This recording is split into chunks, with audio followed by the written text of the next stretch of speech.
माझं नाव सुशांत श्रीमंत कीर्तीकर।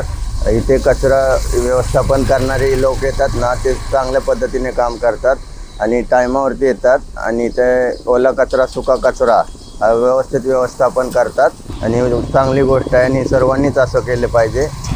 हे माझं मनापासून सांगणं आहे। हे बघा, गेल्या मे महिन्यापासून आपले जे 7 वॉर्ड आहेत तिथे आपण सुमित एल्कोप्लास्ट या कंपनीमार्फत घन कचरा व्यवस्थापनाचं काम सुरू केलेलं आहे।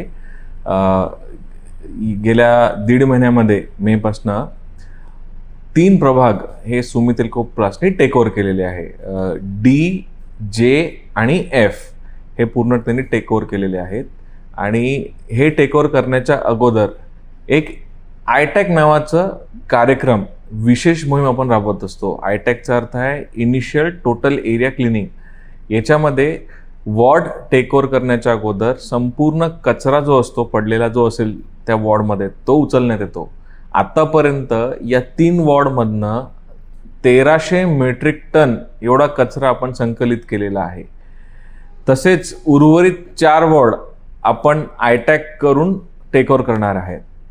आत्ता जी वॉर्डचं आयटॅक झालेलं आहे।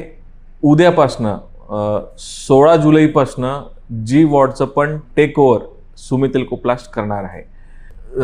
जे काही जनता आहे ती आपल्याला गाडी वेळेवर येत असल्यामुळे कचरा जो आहे ते वर्गीकरण करून देतोय। सुका कचरा वेगळा, ओला कचरा वेगळा, त्यामुळे वर्गीकरणचं प्रमाण वाढते आहे। आणि सिमिलरली 3 प्रभागामध्ये हे जे कॉम्पिटिटिव्हनेस आलेलं आहे, याच्यामुळे 3 प्रभागामध्ये पण आम्ही घन कचरा व्यवस्थापन कसं आयडियल बनवता येईल याबाबत आम्ही प्लॅनिंग आमची सुरू झालेली आहे। त्यामुळे संपूर्ण आपल्या 10 प्रभागामध्ये आम्ही नियोजन करतोय, प्लॅनिंग करतोय।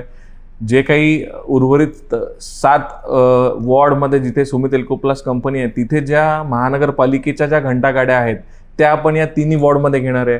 म्हणजेच 3 वॉर्डमध्ये आपल्या घंटागाड्यांचं रूट आहे तो वाढेल। जास्तीत जास्त घरोघरी आपल्या घंटागाड्या जाणार आहेत। तसेच आतापर्यंत घंटागाड्या ज्या होत्या त्या जेव्हा खराब व्हायच्या तर फक्त दुरुस्त करून आपण हे करायचो, त्याचं मेंटेनन्स कधी व्हायचं नाही, फक्त दुरुस्ती व्हायची। तर आता आम्ही पुढे जाऊन प्लॅनिंग असं करतोय की प्रत्येक गाड्याचं एक मेंटेनन्स शेड्यूल बनेल, जेणेकरून गाडीचं टोटल मेंटेनन्स आपण करू। याच्यामुळे पण मेंटेनन्सवरचा खर्च, इंधनावरचा खर्च हे सगळं बचत होईल। त्यामुळे KDMC मार्फत आपण घनकचरा विभागासाठी एक टोटल प्लॅनिंग करून पुढची गोष्ट करतोय।